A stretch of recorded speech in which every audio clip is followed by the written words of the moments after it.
What's up, podheads? Tony and Anthony here with you. Special announcement time. Right, Anthony? We've got some exciting news. Yeah, this episode of the podcast is being brought to you by our friends over at Iodine Recordings.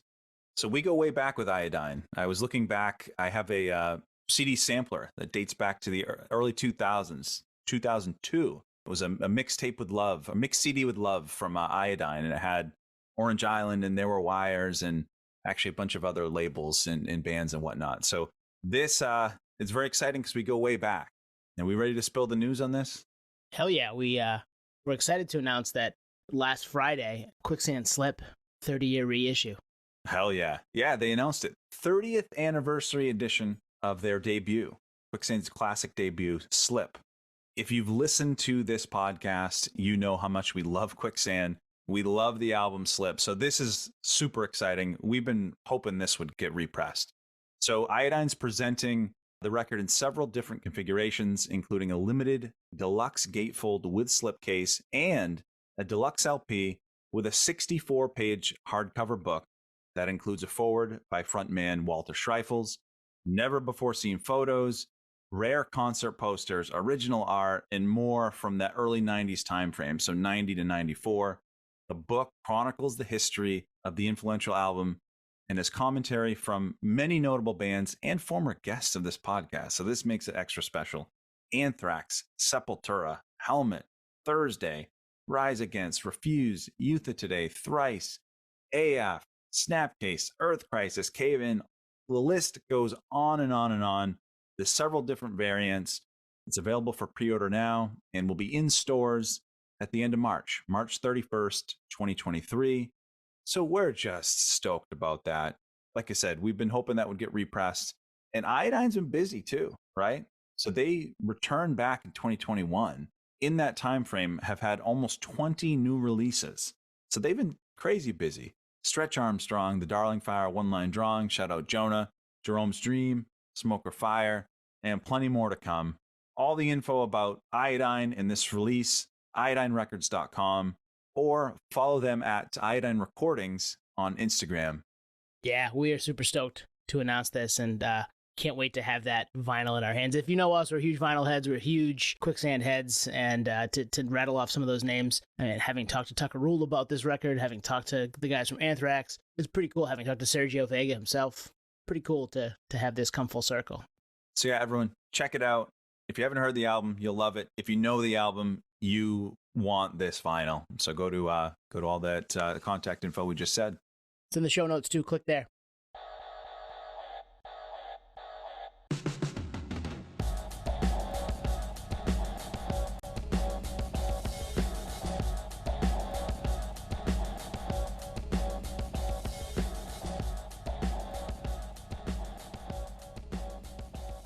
What is up, podheads? Welcome back to the Audioslave podcast. It's NPR Nate, and I'm back here with my fellow co-host, Anthony and Tony. What is up? Yo. You almost said Anthony and Nate. I know, and I'm here, as always, with myself. Me, myself, I, and Tyler Durden. Me, myself, and Irene. Was that the worst Jim Carrey movie? It might have been, actually, yeah. To the bottom half. Fun with Dick and Jane, that one was pretty crappy. I never watched that one. Yeah, I never saw that one. The older I get, the more that I think The Mask sucks. I was just going to say The Mask was good then. Now it's like, this is pretty we were corny. like 8. Yeah. That's why The Mask was cool. Yeah, especially in high definition. You're like, this is bullshit. Guys, I got a confession.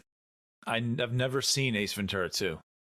Wow. Oh, I have, but not as good as the first one. Do you regret it?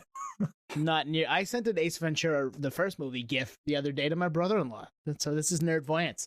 No, the second one's not as good.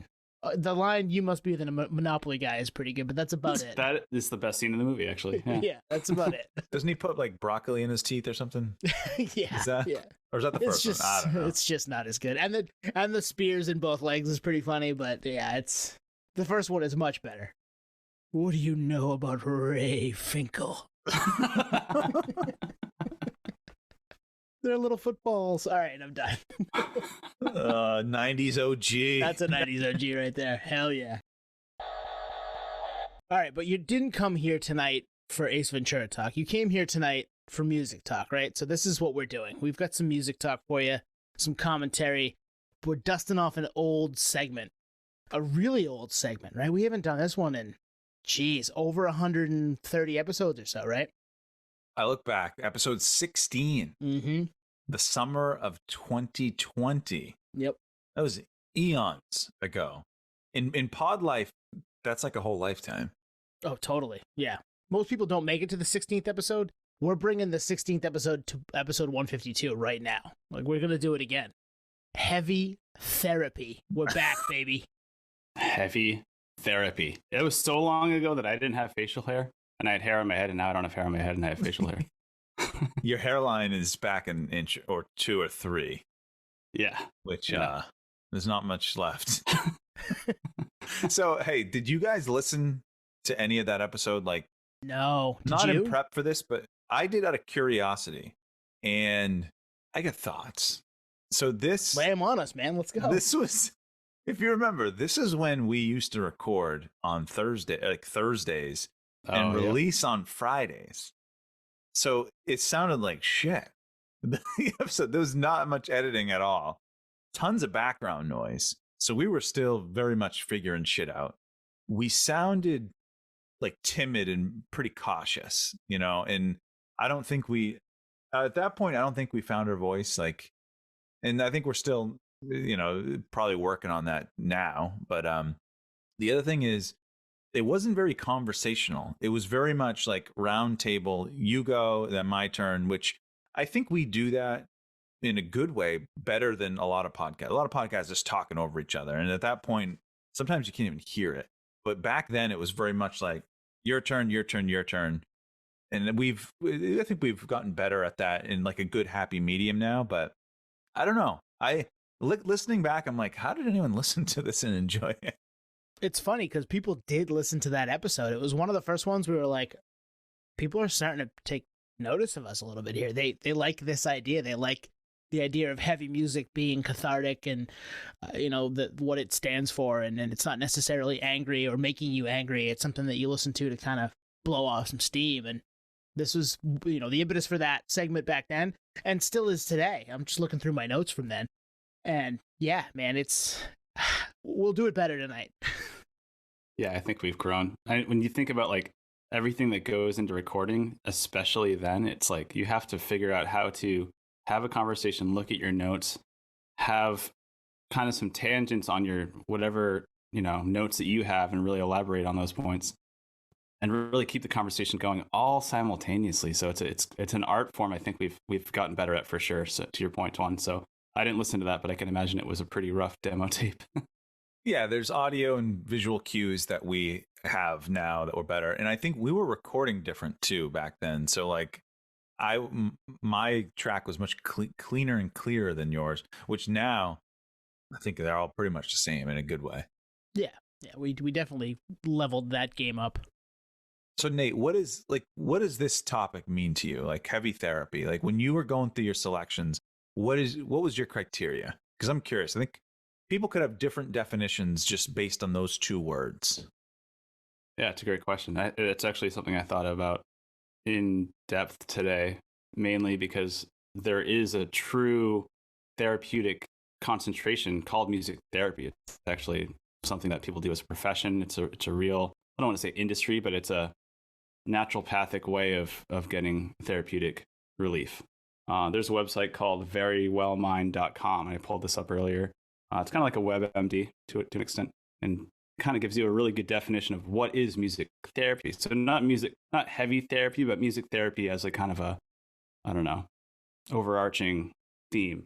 And what it is making music, writing songs, singing, dancing, and these last two pertain to us specifically, which is listening to music, which we do a lot, and discussing music, which we do every week. Wow. So we're actually getting music therapy twice a week, if not more. So we're pretty healthy, I think, for the most part. We're saving a lot of money in copays with this. Right? Yeah. Yeah, Yep. exactly. So with that said, and to answer your question, what is music therapy or what is heavy therapy to me personally? And I think it's a release. I think there's a reason heavy music and working out, lifting weights kind of go hand in hand. It's almost like, red wine and steak that just happens to have a really good marriage. And there's a release in knowing that in some cases, the music is speaking about subject matter that you wouldn't be able to do. I mean, we wouldn't be able to do. We don't write songs. And that helps. True. That release, whether it's even remotely related to your personal experience or not, or if it's like an instrumental type heavy therapy where there's no lyrical context whatsoever, but still channels that same release, and you come out the other end feeling way better. And it's weird because music therapy comes in a lot of different shapes and forms, but I think heavy therapy in particular is light at the end of the tunnel. Like it always ends on a soft note, even if it's full on distortion. You're like, someone did it for me. I feel good now. This is good.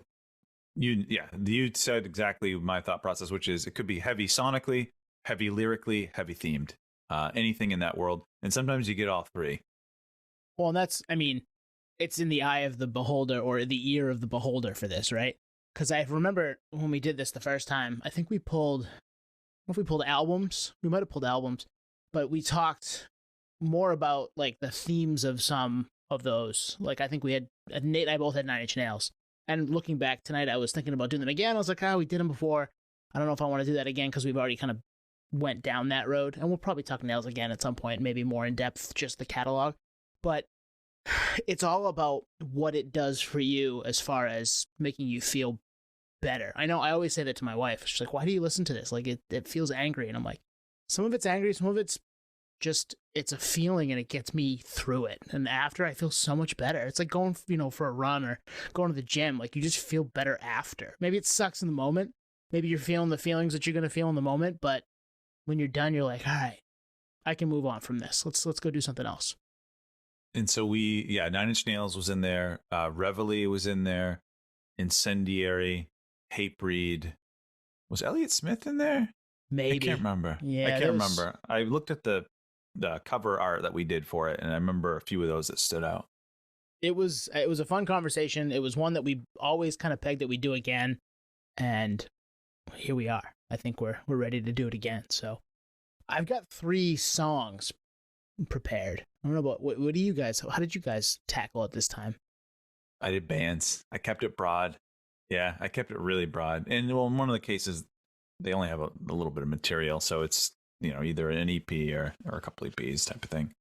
But yeah, I kept it pretty broad band. Just bands I tend to gravitate towards for this topic. Wow. See, this is another reason why this podcast is so special, because we came up with a segment, but it's still vague enough to like kind of have your own take, let alone selections. So mine is actual albums, heavy albums. Yeah. Nice. Because we never really told each other what we were going to do. So, I kind of love that. Let's do part 2. Yeah, I kind of love that. All right, cool. Well, hey, Twan, give us a band. All right, I'm going to start. This is a band we have talked about in the past, which is always fun. There's a reason why we talk about bands multiple times, because we like them. It's a band that I think we all had them in the top 5 back in 2020 for top 5. And it's a band that, I guess the best way to put it is, I throw them on typically in the background. Like it's not the focal. It's typically maybe in the background of maybe when I'm doing work, want to decompress. But I would just say it's the audio version of just airing it out. Just airing it out. The band name is 3 letters. Hum. And not any particular album. Could be Inlet. Could be Astronaut. Again, getting back to like lyrically and sonically, this is a this is a sonic play with the heaviness. Because lyrically, I'm not even in tune with what the themes of the songs, to be honest with you. I think it's probably pretty out there stuff, but I don't work out to this music. I don't do it when I'm trying to focus. It's just in the background, decompress, let it air out. I know you guys like this band. Yeah, I do. Really, you got me into them. And they were a band that I did not like until the record they put out in 2020. And then I was like, holy shit, it all clicked for me when Inlet came out. This just surprise dropped after 20-something years. Great call as to it's a sonic feel. It's not a necessary, could be lyrically too, but I feel the same way about this band. I listen to the sounds. I feel the sounds. You put it on to kind of put that decompression period out for you. You're just going to hang out, listen, have it on in the background if you're doing something else, or have it on just while you're ruminating. You know, it fits that all the time. And man, I'm so glad that we started this, because this is one of those bands that I probably still wouldn't like to this day had we not started talking about music the way we do. And now they're, you know, just awesome. And I get it now. Yeah, Hum, I think, was, for me personally, one of those bands that came out in the 90s that I missed. Somehow it just got past me and rediscovered. Actually, I attribute a lot to that, to you bringing this band to the podcast one. And that album that we all chose, it fit that dynamic perfectly, which was like, man, things are so crazy right now, and I just need some record to play in my headphones and just kind of zone out, like push everything out. I really don't want to think about anything right now. I just want to zone out. And it's interesting that the lyrics or the vocals are secondary to the instrumental layer for that music, because it says something. It means that band could actually be a separate unit and just be instrumental only. But yeah, powerful music. And I think it's like a very underrated band in the first place, right? So they don't really get the attention that they need, or that they should get. But sonically, I think you nailed it. It's just one of those bands that I always attribute that kind of music to like a really good soundtrack, but that soundtrack is it's your personal life. 100%. Yeah. And I think they, especially on the inlet with the album cover, like the artwork, it almost looks like a desert, right? Like something in Phoenix or Arizona, you know, or Phoenix, Arizona, because Phoenix is in Arizona. Yeah, it could be that. Yeah. You're left to interpret it yourself. And that kind of, to me, my mind just goes, you know, my mind goes where the music goes. There's nothing shaping how I'm necessarily feeling or what I'm visually, you know, seeing in my head. It just kind of is, if that makes sense. It totally makes sense, because that's exactly how I feel about it. And it's funny that, because everybody has their own vibes and projects their own thing onto whatever they're listening to, if they're a nerd like we are. And there's plenty of them out there that do that. But for us to have the same exact feeling about this band, I think all three of us kind of have it, right? I'm hoping that's what they set out to achieve. I will go back and look at lyrics too, because I am typically a lyric guy. But with this, I don't worry about it. It's just... No, you're right. I never even thought to look up a lyric book for them. Just you dive right into the sound. And couldn't tell you what they looked like either. It's just it's just the music, you know what I mean? I love it. Yeah. And it's a total decompression. So we had Justin Foley, kind of Kill Switch Engage fame. His band Libika, one of the questions we had with him was like, you know, no lyrical content, no vocalist. Is that something you want to bring in, or is it just good at how it is? And he said, no, this is how I want it to be, instrumental. So it just shows that like you can really emit the emotion through the musical landscape, and Hum could do that. And there's only another band that has really succeeded in doing that. And you guys probably know the band Explosions in the Sky. Their whole show and whole production is instrumental. And you're hearing a story. I think everyone's unified in that. I don't know what that story is, but everyone has their personal experience, but they can kind of channel it into that vortex of sound. So Hum has that for sure. And I think it's just belaboring the point, but that this band could very well be an instrumental band in its own right. Well, and I think it kind of is, where the lyrics and the vocals are kind of droney. It's another aspect, another piece, another instrument in the delivery of the music. So it does kind of fit that. And it doesn't always work that way. I mean, so many bands where lyrics and front person is up front, and that's what you're looking at and what you're paying attention to for the most part. You pick up the other things as you go, but from jump, you hear the lyrics and you hear the person who's singing them. With this, it's part of a collective, and it just fits better. Yeah, no one's listening to Hum or going to an Explosions in the Sky show getting stressed out. You're going to just unwind. And I think I'm going to listen to him after we record. I know, me too. I haven't listened to Inlet in too long. Inlet and like a nice half or double pour of scotch, I feel like is a good night. Yeah. Wow. Yeah, that works for me. Double. Make it a double, Nate. Double, exactly. Go long. So it's dry Jan, so I guess I'm sipping water. Is it still January? Listening to Inlet. This is probably coming out in February, but it's still January for us. Inside baseball. It's actually January 2021. We're a little behind. Yeah, we've banked a lot of episodes, guys. All right. Who's up? Yeah. Nate, what do you got, man? Give us what you got. Give us an album. All right.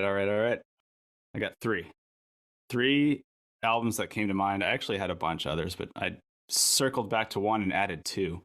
So again, 90s OG as usual, per usual.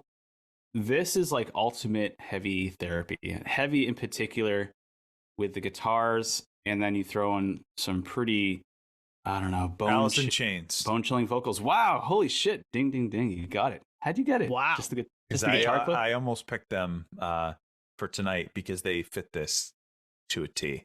Just that little mini description. That was good, man. Fuck. Yeah, I wish the reading your price notes. was bigger. But it is. It's Alice in Chains, the self-titled record that came out in 95.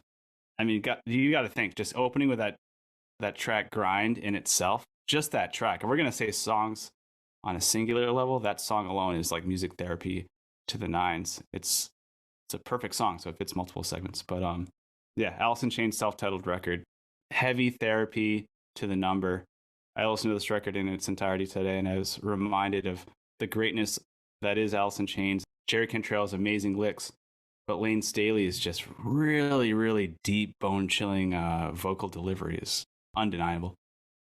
Yeah, a lot of heavy themes in this one. So this fits both of the potential criteria I had in my head, and that's why this is probably the first band that I thought to bring to this episode was Alice in Chains. Totally underrated. I think Tone, you had a tweet the other day where 9 Inch Nails Downward Spiral, is it now to the point where it's underrated? Alice in Chains, underrated. They're never in the big four. Well, I shouldn't say never, but they're often maybe the fourth of the big four of grunge. Some people would prefer Stone Temple Pilots to be put in there. So influential. If you're not an Alice in Chains head, throw on this, throw on Dirt, throw on Jars. Your favorite band is jocked Alice in Chains for years. Absolutely. And I was just going to say that they have circled back to being underrated. I think they were underrated in the moment. I think they were underrated. There was a minute there where they probably weren't, 10 years after Lane's passing. But now they're back to, everybody's been ripping them off, but no one's giving them they don't get the credit that they probably deserve for just the way that they were and the amazingness of the music, whether it be lyrically, whether it be sonically. It all is this great package. And some of that is, tragic in the way that things ended for them, but you know what I mean? It's a tough go round when talking about Lane, but he wrote some amazing stuff, and musically it all fit what he was writing, and it fits this perfectly. And this record too. This record exactly fits this perfectly. Yeah, and even down to the music theory, before our time, there were bands like Simon and Garfunkel that have just amazing harmonies. But Jerry Cantrell and Lane Staley, their harmonies are insane over some really heavy, heavy instrumental music. So it's like this dynamic in music that I don't think has been done at this level since. And like you said, Twan, I think they've originated it. They created a sound that many bands have at least tried to rip off or riff off or whatever you want to call it, made a tribute to.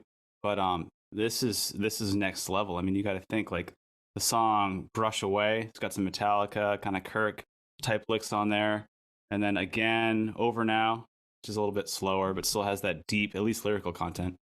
Just everything, man, everything. And the mystique that is Alice in Chains is probably the reason that they're underrated, but preserves it for us nerds because of the troubles with Lane. Like maybe they didn't get the press or they didn't get the promotion that they would have gotten, because it's hard to promote a band when your singer is literally like a full-on drug addict. That's not good for press. So I think it might have hurt the band in that sense, but in another sense, kind of silver lining, preserved the music in a different way, which is tragic again, but it makes the music very much more whole because it doesn't get more pure. Lane is essentially crying in these songs. It's really beautiful music and heavy therapy. Man, when you think about it that way, and just personal struggles with him, his lyrics, and you can hear it in his voice. And then for me, I tend to lean, for criteria for this episode, lean more on the sonic heavy. And this is guitars are very chunky and very sludgy on this record. So this is I think Alice in Chains is a fucking cheat code for this episode. Yeah, I could agree with that. Absolutely. It totally is. And great call, Nate. Great call. All right, I'm ready to give you a song now. This is a band that we all love. We've talked about a ton. We've never done a full episode on them. They're probably collectively our favorite band. We're not gonna dive too deep into their whole catalog right now, but we've done records in the past. You guys have seen them live. I haven't. Pretty easy. Rage Against the Machine. Yes, sir. Yep. Nice. What song would you think I would grab? I mean, The easy answer. you could grab a lot, but you could go Guerrilla Radio, All Hell Can Stop Us Now. You could go Bulls on Parade with the Breakdown. You know, there's a bunch of them. Ding, ding, ding. Bulls on Parade. Oh, nice. And part of the reason I picked this song in particular is because I'm 10 when this comes out, and it like opens my eyes to a completely different world that 10-year-old me doesn't understand, doesn't know, wants to know more about it, and becomes this inquisitive music nerd that I wasn't, I wasn't up to that point because I didn't know this stuff existed. And, still to this day, revere Evil Empire, revere Rage Against the Machine. We did a whole segment, a half an hour segment with Spose back a couple months ago because he saw him down in Madison Square Garden in New York. And I was so excited just listening to him talk about it because of how much I love this band. And this song in particular, I'm sure live, absolutely fucking slays. This, almost 30 years on. One of those songs that I know every word to. It's just a perfect song when it comes to something that you want to kind of lose your mind to and let out some of that heavy therapy, right? When you were talking, I was thinking of 10-year-old you getting this CD or tapes. I remember you said your older cousin introduced you. You get home and you go, Mom, what's the Anarchist Cookbook? Who's Momia and why should we free him? Yeah, right. She's like, why did I buy you this? These are questions I did not think I was going to need to answer a 12-year-old or a 10-year-old. Who'd you borrow that from? Yeah. Man, where do we start? I mean, we've had very similar stories. I think it's been chronicled on this podcast for me how, early music memories. I think we did one way back, early music memories, but it's an all-out song. I don't even know how to, I'm with you. I'm kind of at a loss for words where it's an all-out song, even for now. When we've had this 30-year history of listening to fucking Slayer and 100 Demons, and then like this still can hang with any of them, and it's one that, you just want to let it all out too. Yeah, it's incredible that we have a personal take on it because we lived it. So I mean, that's different than like Led Zeppelin, where it's like, oh, it's cool. I discovered it, on wax at a Goodwill and it was on the radio, so I checked it out. This is different because we actually were there. We saw it on the record shelves as a new release, promoted on TV, in Rolling Stone magazine, the whole nine. And it was like we really saw it come up. But to your point, Tone, a style of music that we had no idea about. I mean, it's just so, I guess, avant-garde at the time. But a perfect distillation on how it's done. Like, talk about clinic. This is how it's done. If you want to make heavy music with purpose and a really strong message, the kind of shit that like we see now all the time with protests and things, that they were doing that so long ago when it wasn't cool, So that book list you're alluding to, Twan, and the liner notes, things like that as a kid, I mean, it opens your mind to what's really going on in the world, both lyrically and in the artwork, but also what can be done with music and not just a cheap, throw things together and see if it sticks type thing. This is a really dialed, detailed, calculated album. Every member of this band is a master of their craft, coming together to put out something that they thought personally, at least this is my opinion, that we need to do this for the world. Like, someone's got to do this. We're going to be the guys that are going to do this. And now it's like the weird kind of thing where it's like, well, someone had to do this music, and they were the guys to do it. And if they didn't, I would hope that someone would pick up the slack because it fills a void that is very much needed. And this was in 1996. It is just insanity.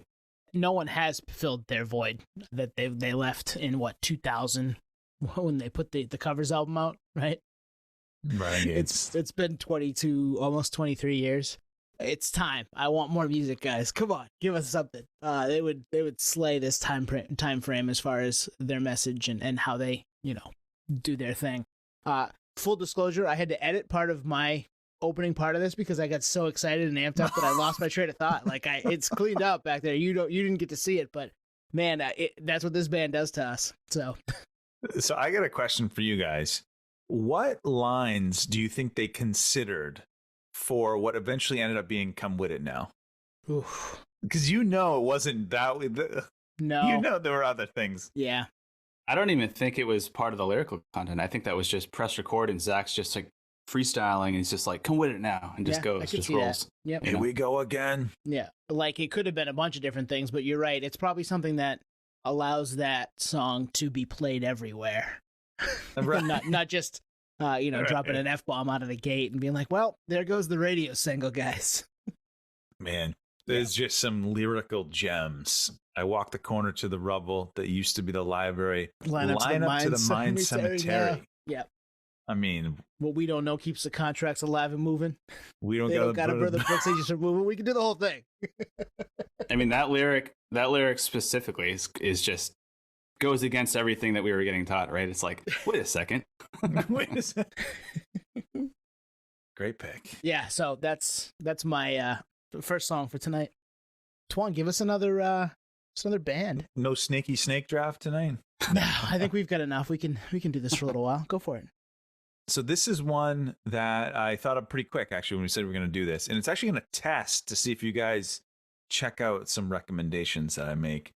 So new year, new me. I've been going to the gym for the last month. Who knows how long it'll last, but I'm going strong. Getting my pump on. Getting the cardio on. And my go-to album right now is from Gridiron. Relatively newer band. It's kind of started as a side project, but Gridiron. If as someone who grew up on rap metal, who loves hip hop and just loves beat down and break down hardcore, like this is perfect for me. It's perfect for the gym. And I don't know if you guys remember who I compared the vocalist to vocally in the group chat. Drew from Reveille. Oh wow. Okay. Drew from Reveille. Mm-hmm. That same delivery. Not the music completely different, but that's exactly who I went to. So it kind of fills that void a little bit, but it's so good. The album is No Good at Goodbyes, but that's my gym album that I just put on repeat, and I'm good. I love that. I love albums like that you can just throw on, this is a good half hour, 45 minutes, and it's going to get me through most of, if not all of my workout. And I'll feel so good at the end of it because of the music and because I did something. I moved around, and shit, man, yeah, those pieces of music don't get the credit they deserve. A lot of people pick something upbeat, and maybe it's pop, maybe it's whatever. That type of stuff where it's got a little bit more of an edge to it doesn't get the shine that it should. And this is a double whammy because it has some groove to it, so you can do cardio, you can run to it. And then to get your pump, you just vibe with the vocals. But yeah, this is more of a sonic release, in terms of heavy for me. Lyrically, it's it's not trying to be anything other than what it is. And you'll listen to it and you'll know exactly what I'm talking about. It's just it is what it is. And man, when I want to get it out, it's my gym jams, baby. Gym jams with a Z. Jim Jams. Jim Jams with the Z. Is it J-I-M Jams with a Z? Jim Jones. Some guy named Jim give him to you? Or? What's Jim Jones? The We Fly High, No Lie Ballin'? Is that him? Yeah, I think you're Jim right. Jones. Ballin'. Yeah. Tangent. Drink. Nate, you will love Gridiron. I think I already love it just based on your description, which is usually pretty accurate to when I get to listening to it. But the nasally thing, you said Reveille, so I thought nasally. And the guy from Reveille has that, and obviously De La Roca has that from Rage that we were talking about earlier. So this band might be filling that Rage void, maybe to an extent. I mean, I don't know about that. I mean, if you like Downset and bands like that, which isn't too, it's a cousin of Rage, right? Yeah, no, absolutely. And it's funny when you say like this music, you have it on repeat. It's your go-to album for the gym. It's fascinating that certain bands are a wrench to a ratchet in terms of this music has utility. You know, it's crazy Yep. to think, but in such a different level. It's not like a Journey. Hey, let's go take shots. Let's listen to Journey, and that's great. We do that too. But this is a distillation of that. Like, no. This is like very specific. I'm gonna do kettlebells and listen to this. Nice. Yeah, that's so good. That's so good. Confirmed, Twan. Jim Jones. We fly high, ballin'. Oh. We fly That's high. That's a good one. I'm excited to listen to that on my next Jim Jam situation. When will that be? Probably tomorrow. Oh, nice. Instead of Jim Jams, not Jock Jams, Nerd Jams. Nerd Jams. MTV Party to Go Volume 8. Party to Go 99, baby, with Deja Vu and or 97, one of those, yep. The Soul for Real Candy Rain remix. Oh boy. Oh boy. That almost This came up. is, in parentheses, Nerd Music 28. those that's commercials. No, that's what I call. Nerd, that's what I call nerd music. All right, Nate, I like that. Nate, give us you're going to give us a record, right? Yeah, I got a ton. Got them stacked. I think you're down to 2, but yeah, go for it. All right, I'll choose 2, I guess, or 1. I'll choose another one. This one, another grunge idol. That's a little bit of a clue. Soundgarden. Originally, it was Soundgarden, but I actually flipped it to Audioslave. Ah, all right. I like it. Yeah. I like it. Heavy Therapy, and one that's a little bit forgotten to an extent, which is the third album, Revelation. Fucking amazing record that didn't get the light or the time of day because Cornell left the band basically as the album dropped. So there was really no way to promote the record.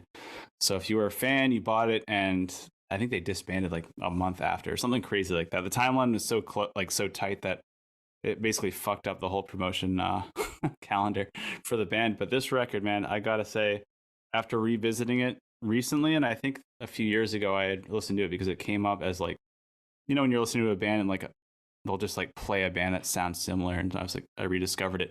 But this record I just never go to. It's just the third record and I forget about it. But Revelations, Heavy Therapy to the nines.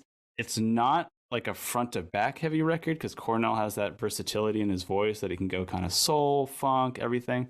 But songs that kind of fill that heavy therapy void. Sound of a Gun. I strongly suggest everyone play this at max volume. Shape of Things to Come. Wide Awake. Easily the best track on the record, and it was the one that came up on the Spotify. Like, if you like this, you like this.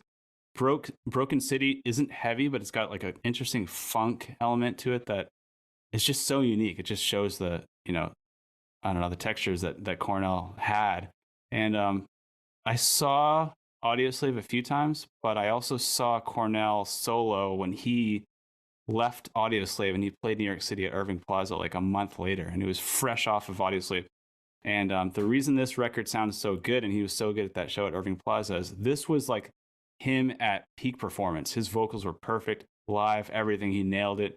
Lyrical content, like he was in a different stratosphere, and it might have been the reason why he left, because he thought that he could do even more.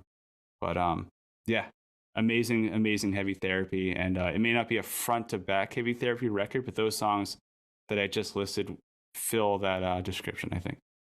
I don't think I've ever heard this album, but when I think of them, I think of the first album where Cornell does kind of like the throat singing stuff like that. Yeah. I forget the formal name of it, but if that doesn't relax you and put you in a groove, in a mood, a positive mood, I don't know what will. Show Me How to Live, I think, is the song you're thinking of. Oh, right on at the Right end. At the end of that, yeah. Yeah, like that whole vibe. That's just a release, man. He was just so fucking talented, and I mean, paired with the guys from Rage, not named Zach De La Roca, so I'm not shocked that those guys put out great music. Never listened to this record, maybe in passing early when it came out. I think we saw them in 06, Nate, in Portland, right? They were around for probably either this record or the one right before it. When they came through. Yeah, when they came through our purview, and you met them backstage when Rob, I think we've chronicled that story on the pod, where you were backstage while our friend Rob was interviewing Morello. And you're just there, and I called you, and you answered, and you just let Morello talk in the background. Right. I was like, you dickhead, you're backstage. Man, the first Audioslave record, one of my favorite records, so fucking good. I need to go back and check this one out. Do you guys remember the nerduckin' nerd arguments? I do, yeah. Do you remember what I said about Audioslave? Ooh. You weren't a huge fan.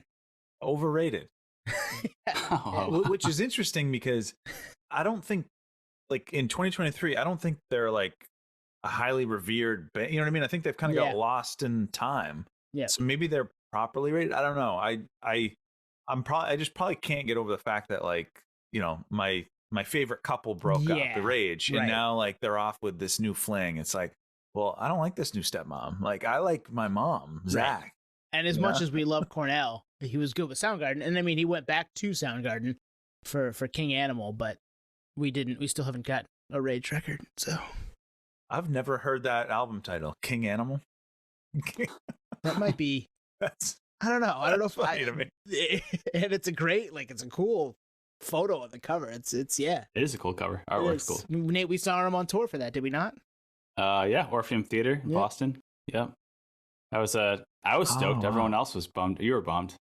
Well, the Patriots were losing to the Ravens in the AFC Championship game, and we missed the second half because we were at Soundgarden. And he was like, "Hey, how are the Pats doing?" Everybody was like, "Ugh, not very good."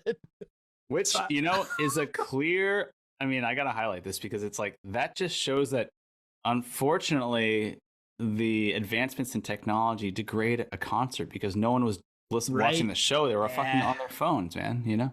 Well, you know, when the Pats are in the AFC Championship game, it's a tough sell in Boston. In Boston, especially, for sure. Yeah. Not to mention the fact that, like, we were right in the middle of another Brady run that turned into, you know, they hadn't won it in a little while, and all that sports nerdery. When nerds collide is what happened that night. And I was like, I love Soundgarden. I'm finally get to see these guys. We're only like, 15 rows back at the Orpheum. Like, we're right there. Yeah. Ooh, at the Orpheum, Jesus. Yeah. Oh, great seats. Shout out Rob, hooked us up with the tickets. But man, I was so bummed the Pats were losing, but I'm also seeing a fucking phenomenal all-time band, and it was just one of those two things, like two worlds are happening, and one's making the other one not feel as good. It was sad, really. In an all-time venue too. I mean, Orpheum's great. I mean, it's an antique of a venue, but it's cool. All right, I'm gonna give you a song now. Another band that we've talked about a little bit. We've talked about the lead singer's other band a ton, done a whole episode on it with a special guest, but we haven't talked about his first band, I guess, right? A ton until here and there. Nate and I seen him live in Portland, Maine, maybe 10, 11 years ago, meeting him backstage. Stone Sour. Yeah, Stone Sour. Yep. So the song that I'm going to throw at you is the end of the House of Golden Bones Part 1, which was, they did a 2-album kind of concept-y thing back around this time. And the last song on the first record, The Last of the Real, is so fucking awesome. Corey Taylor just screaming into the microphone, and also has the melody in the chorus, which is what I love about Stone Sour, is you kind of get both pieces of what Corey can do. Like he can be melodic, he can be a good singer, and then he can just fucking come at you. And this song does that from the start. The guitar is great. It's just a fucking heavy banger. Awesome way to close out. It's probably the best song on both of the kind of concept-y records.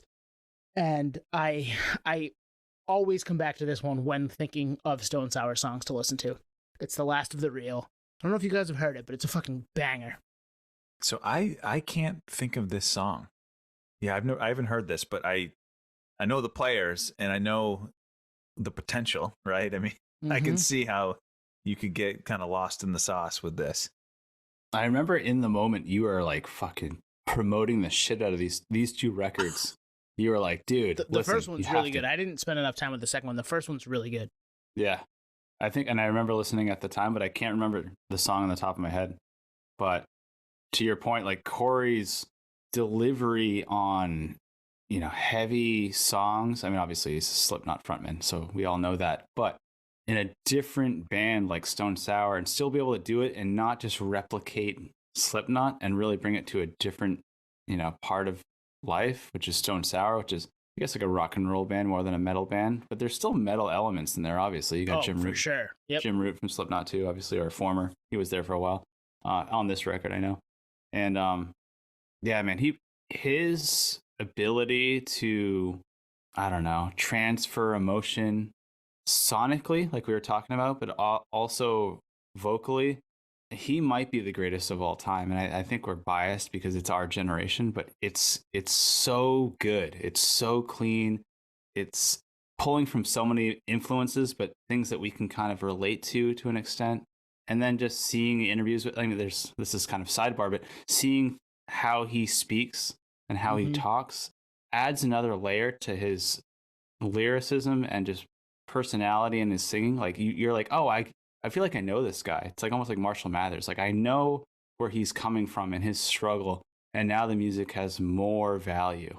And I think Stone Sour was something he needed to do to bring that to the surface. Because metal kind of, you have your Slipknot and you have your metal fans, but we always talk about like our wives and stuff. It's like, well, they'll never really get it, and it's understandable. But Stone Sour, I think, is a different playing field where, hey, listen to this.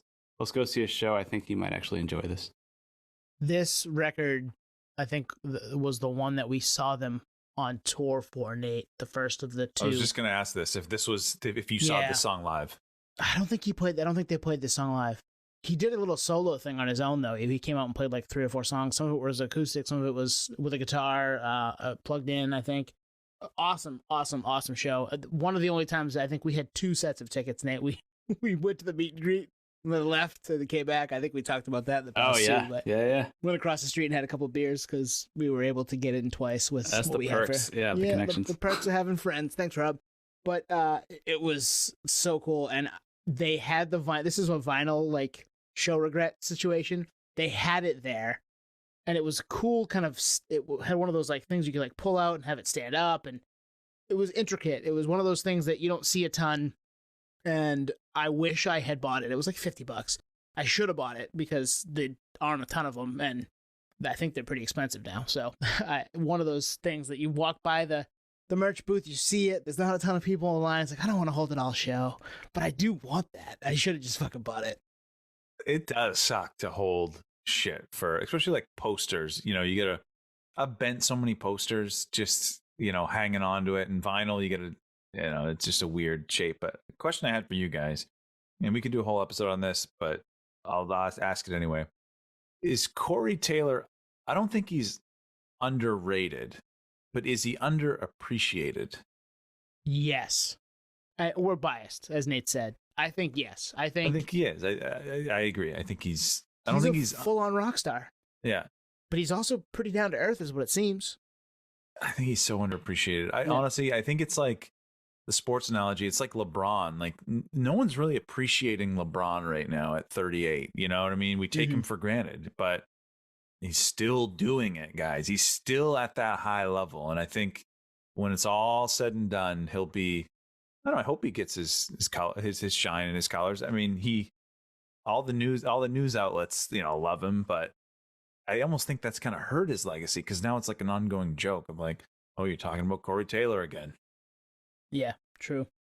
Yeah, I think we're all pretty much aligned there. I mean, obviously he's a music legend in our world and anyone that listens and pays attention, but on the grand scheme of things, like, I don't know. It's weird. Like, what are the metrics of success in that world? I don't know, because the guy he can write like a full-on ballad, nail it on his solo records, and even Stone Sour for that matter, with like ZZYX Road and things like that. It's like beautiful voice, plays the piano, like multi-instrumentalist, can write a song like the best of them. And I'm saying best of them, like to your point, like John Lennon level. That's a hot take, but seriously, like it's so good. Like well thought out lyricism to the extent where like it's going to be timeless just because someone wrote those words down on paper, not because he wrote them. Someone wrote them, and that just happened to be Corey Taylor. So I think, to your point, I think he is underappreciated in his true music ability and versatility across all spans of music. And I think that's why he's doing what he's doing as a solo artist, because he doesn't want to be confined to the metal world or the rock world or the Slipknot maggots. It's like, no, this guy's a punch above that, but by a long haul. Like, this guy goes to Billy Joel shows and sings his heart out and knows every word like a full-on geek, because he understands music and understands music appreciation like we do. And I think that's why, as the nerds that we are, we watch interviews with him and have met him and talked to him, and he's like, God, this guy's like the real deal. Like, that's hard to find, I'm going to clip all that and send it to his management right now. I know. Nate went in his Corey Taylor bag. He dug deep in. Yeah. And Fanboy. pulled out a rabbit, man. I do think we agree, though, right? I mean, he's pretty fucking awesome. Yeah. And there's, At the time of recording this, on his social media, there was a video of him in the studio for CMFT2. Yeah. And he's just belting it out. He's just letting it all out. Which tangent he said is going to be kind of heavier and influenced by Slipknot. If it sounds at all like this song, getting back to the song I gave you, I'm all fucking in. nice.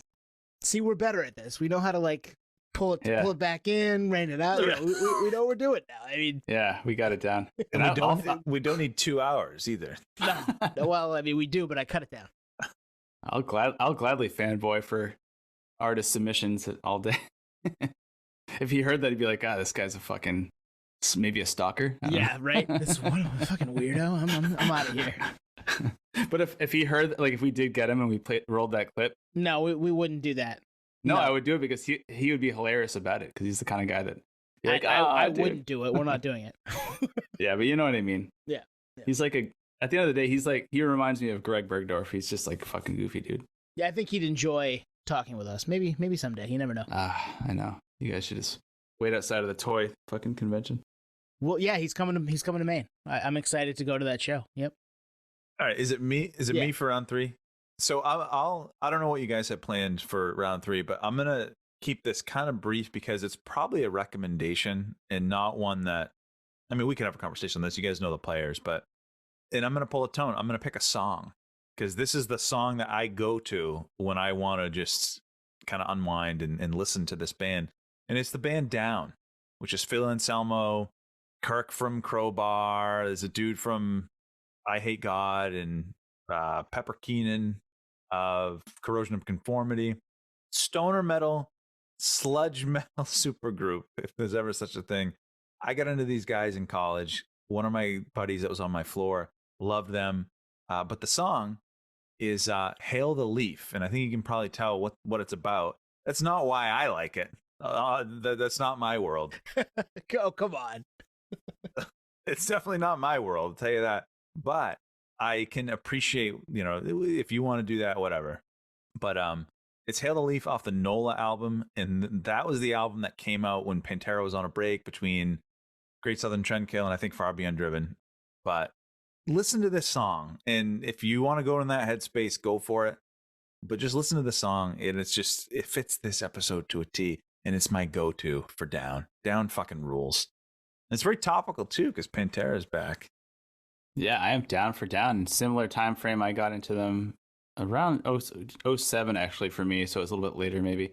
But I remember this song and I remember this band. And one of my best friends in New York City lived in Queens, and his favorite band was Pantera. So he was like a full-on fanboy, and actually sang in a metal band. So we listened to Down and listened to all this stuff all the time.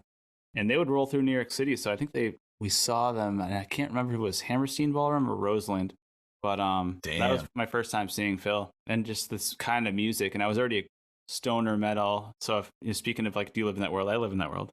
And I fully appreciated it. I was like, oh, this is fucking 2 worlds combining, full on metal and stoner rock. And I don't know, some just full on, trailing riffs.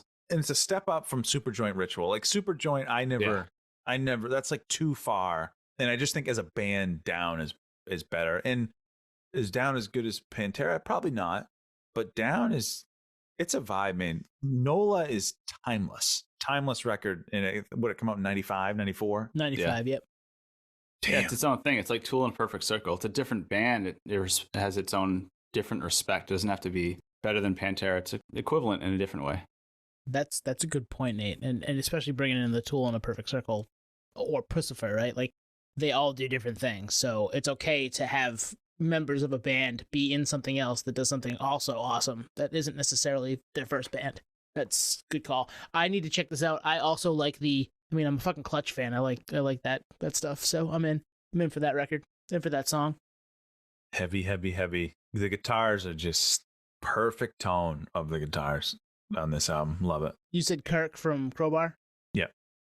He was in front of us in line for beer at... That's right, he was. He just like rolled up and was like, hey, bro, I'm getting in front of you. I'm buying beers right now. That's right. And actually, people stopped him for photos. Oh, yeah. And he was cool about it. Like, he just was like, I'm not waiting in line. Like, I'm getting a beer now. It was fucking awesome. I was like, holy shit. It's Kirk. Really? It's not on the rider, bro? Tattoo the Earth. That was Tattoo the Earth. I didn't mention that, but yeah, last summer. One more thing about Down Twan is their artwork is fucking perfect. Like a t-shirt I would wear all day. Yeah, Hell great yeah. art, great artwork. Generally pretty simple, and they're a band that doesn't. I don't know if I've ever seen any like merch or artwork with like photos of them. It's very much just like this is the project. The band name, yeah. Cool. No, that's fucking. I love that. What do you guys got? What else you got? Heavy. Let's go, Nate. What do you got, man? All right, I got another one.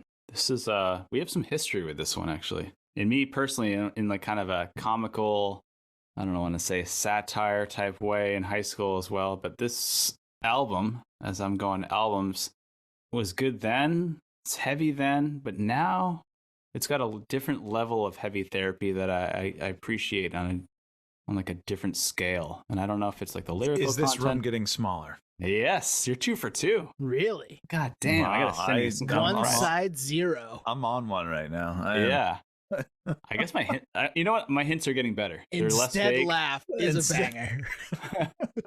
Is it New World Order? Was that the single New World Order? That was one of them. Yeah. Either my clues are getting better, or Twan's just so accustomed to my Twan's just on it right vagueness. now. Yeah, Twan's just on it right now. Yeah, Onesidezero. Is this room getting smaller? Question mark. Released in 2001. I say question mark because I remember going to Bull Moose and asking for this record. And the guy thought I was like on drugs. He's like, what do you mean is this room getting smaller? I'm like, no, that's the name of the record. I think he thought I was like on mushrooms or something. But yeah, this is a heavy therapy record. And I hadn't listened to it in quite a long time. But when it dropped in the moment, they were opening for everyone. They were kind of like a non-point times type selection where they were put on multiple bills with like 311 and Incubus and Seven Dust and Static X and Soulfly and pretty much every band that was popping at the time. They were the direct support. So did see them open for Seven Dust in Maine, and was kind of a about time type situation because we had been listening to this record pretty heavily through the grapevine. I think we got like a CD sampler and we were all in. They were signed to Reprise, I believe, which is Deftones' record or Madonna's record label. But yeah, this is a Maverick. Maverick. Oh, Maverick. Sorry. Yep. Yeah. 2001 Maverick. But yeah, this is a heavy therapy record, man. Instead Laugh, Tap Water, Shed the Skin. Best track on the record, like I said on the others, is this is obviously personal, but I think Soak just really. Soak, dude. I was gonna say Soak. Yeah, just really hones it in, that fucking song. Great band. I mean, this is like, you can tell if you, maybe because of the podcast, I take a few steps back sometimes. I'm like, oh, these guys really they really put their heads down and try to put out the best output they could possibly do, because you can hear it in everyone's position. Like if you just focus on like the bassist or the guitar or the drums or the vocals, you're like, oh, this guy like studied this forever just to make sure that he got his part like perfected. And his, proper release in that regard. So front to back record, I think, and like the underdog of like that whole new metal scene, I think, but heavy therapy. Would you guys have opened that album with Instead Laugh? No, I'd have opened it with the single, New World Order, because that has like way more energy. Like it comes at you. Yeah. Instead Laugh's an interesting first choice for it's sure. It's a great song, but it needs to be either middle or end. It's definitely heavy. That's Yep. Open your eyes. Oh, man, I remember spending a ton of time with this because, Nate, you pushed me towards it. I remember you and Bob, if you're listening, hey man, you guys went and saw them open for Seven Dust, and this was before I had seen Seven Dust or gone to a state theater show or any of that stuff. And I think I remember, didn't I hear you guys pretended to be them? Yeah, that was the high school. That was the satire. Tell the story, baby. Let's go. All right. I don't know if it was that show. That's the funny thing. I don't think it was even. You pretended to be them somewhere, though. Yeah. We grabbed like a box. So Bull Moose Music, Portland, Maine, no longer there, unfortunately. Their Portland location, they used to just give away promo shit. Like they basically were, it's either they're going to throw it out or they're going to give it to some nerds. So luckily there's a lot of nerds, at least three nerds that in Southern Maine that would grab that shit no matter what. He's talking about us. Yeah. The free they had band, full on boxes that came shipped from the record label, like hand these out with every purchase. Well, clearly not to shit on Bull Moose, but they like maybe had excess product, so they just gave away like the whole box was in the free bin, not even open. So I was like, sweet. So we grabbed that box full of like demo CDs with like the 2 songs of Onesidezero. I can't remember which show, and hung outside of a 7-Eleven and signed these Onesidezero like demo CDs, pretending we were the band, and it was just the ultimate like impersonator, like let's just have fun, and it was fucking riot, dude. Like everyone wanted to hang out. Girls were like, "Oh, what's your number?" Like 17-year-old kid. Too. Yeah, I 17-year-old Nate, knowing him pretty well. Because I know him now too, but knowing you back then, man, this is right up your alley. It was basically like a little, I don't know, prank, but turned into like, oh, we're like fully impersonating this band, and like we're getting invited to hotel rooms and shit. Like this is crazy. Yeah, gnarly story, but true story. When the free bin goes wrong. Yeah, that's so good. That's so good. Yeah, nerdery is it's a drug, level. Baby. It's a drug. Different level on this podcast, but that is an ironic, weird, strange, but also funny. I mean, this is the era of like CKY2K, like everyone's fucking around all the time. So that was what we were doing. I can't wait for you to text me later and be like, "Can you cut all that out, man? I don't know if I want that out there." When Freebin turns pay to play, the story. Yeah. Behind the music. In front of 7-Eleven. It made it. It made it out. That 7-Eleven no longer a 7-Eleven. What is it? I think it's nothing right now. It's been nothing for a while. We're getting back into deep Maine lore, but it's off the highway in South Portland. There used to be a 7-Eleven right there. We used to go to all the fucking time, and it's not there anymore. I thought you were talking about the Congress Street one. Oh, was it the Congress Street one, Nate? Yes. For this one, it was because it was, and that's why I said it. I don't think it was the 7 Dust Onesidezero show. We just happened to have the demo CDs. In fact, if I had to put money on it, I would say it was not the Onesidezero. What were you doing on that side of the bridge that late at night, man? That parking lot used to be pretty shady. Oh, and it's still kind of shady. Yep, agreed. Considering Portland's gentrificating like clockwork, but yeah, true story. Well, I had to get that out there. I remember hearing this story in school one day in a study hall and being like, "You guys pretended to be the band? That's amazing." All right, I'm going to give us our last piece here of heavy therapy. And it's a song, but it's kind of a part of a song because the build-up to the song is pretty laid back, kind of a vibe, it builds into what it's going to be. But when it gets to this point... Jimmy World. Fucking, how'd you know? Wow, 3 for 3. Twan's on fire tonight, I'm not going to lie. Damn. Pass the Baby, which is just an amazing fucking song. It's off of Integrity Blues from like 7 or 8 years ago. Great fucking record. This song, we saw him live in Portland in 2017, I think. They played it, and in Aura, in that small little venue, busted this song out, and it does. It builds, it's slow, it's kind of got a simmering under the surface vibe, and then all of a sudden they fucking hit you with the bridge at like, I guess the last part of the song, at like 350, 351, right around there. And the rest of it is just heavy. And it's got some kind of ethereal stuff happening behind it on the record. Live, it sounds like a Rage Against the Machine song. On the record, it sounds kind of 9 Inch Nails-y and Rage Against the Machine-y. It's fucking great. Like, go listen to this song right now and just max volume in the headphones. You'll fucking love it.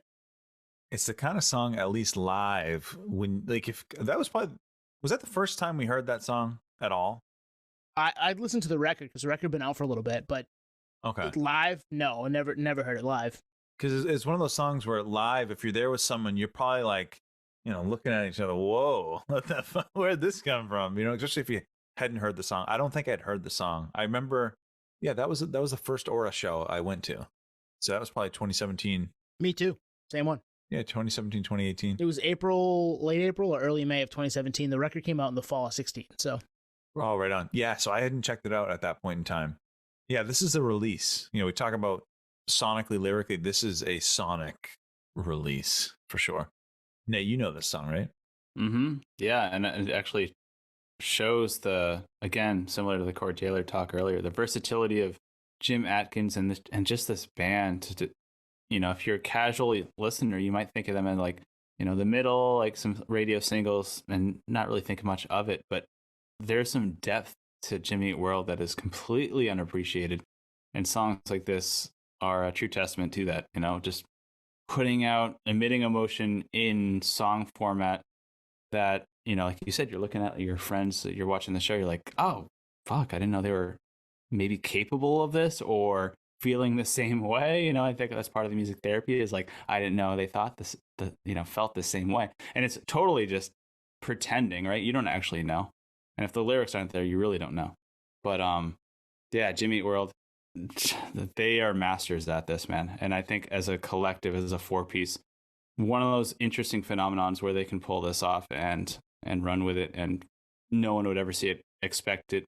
And it's it's just timeless heavy therapy. It fits this segment, but it also doesn't. And I wanted to throw kind of a curveball here to finish us out, but you're right, Nate, they are underappreciated. People, if you know just the singles or whatever, go back and check out some other stuff. This song, start with this song. It's a slow burn, and it gets to a point where you're just like, whoa. And that's exactly it. Twan, we looked at each other like, where the fuck am I? This is a Jimmy Eat World show? Like, they are bringing the fucking roof down on us right now, and it was so fucking cool.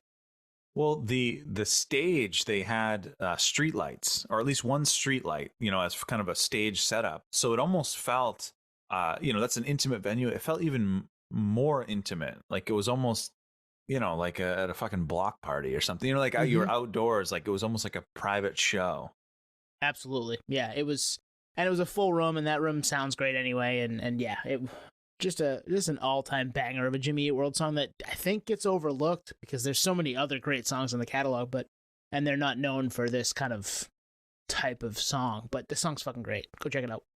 I think that's a good point to the heavy therapy title, which is, it doesn't even have to be a heavy per se band. I think you might read the title and think heavy therapy. All right, this is going to be just a full-on metal episode. Well, not necessarily, It shows that everyone has feelings or emotion that are congruent to heavy, at least heavy feeling or heavy release. But the band per se doesn't have to be full-on, Machine Head, Slipknot, Slayers of the world. Like everyone has heavy in them. It's like a really good movie that has its ups and downs.